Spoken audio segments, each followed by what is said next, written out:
బియ్యత్తు మా ఎత్తు గంగా బుల్లెత్తు కృష్ణమ్మ సురులోకి నీళ్ళ తల్లి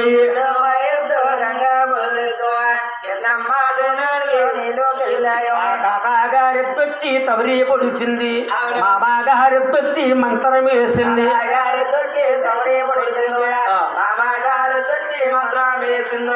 పెద్దబాబు నీ పాట బాగోలేదు. వెంకటేశ్వరం ఆబోతులు కుమ్మారగారికి వస్తే ఈ గ్రామంలో మన గురువు గారు ఎన్నో ఆబోతులు ఖర్చుపోసారండి. అటువంటి ఆబోతులు కుమ్మారగారికి వస్తే మన లక్ష్మీలాంటి వాళ్ళు చూసి దేవుడు వచ్చాడు అలాగని కాళ్ళు కడిగి పసుపు రాసి కుంకుమ బొట్లు పెట్టి బియ్యం పెడతారు, బెల్లం ముక్కలు పెడతారు, చుట్టూ తౌడు పెడతారు.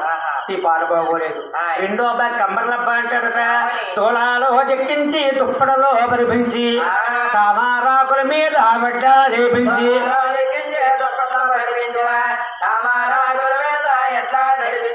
ఇద్దరు అబ్బాయిలు అయ్యారు.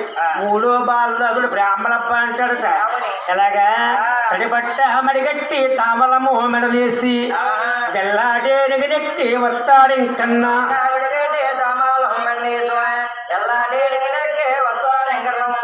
ముగ్గురు అబ్బాయిలు అయ్యారు. నాలుగు అబ్బాయి తెంకులు అబ్బాయి. అవునా? కానుకలో పప్పోసి వేణుకుతో తిక్కుమ్మి కొండ మీదకన్నా బాబునివ్వాలా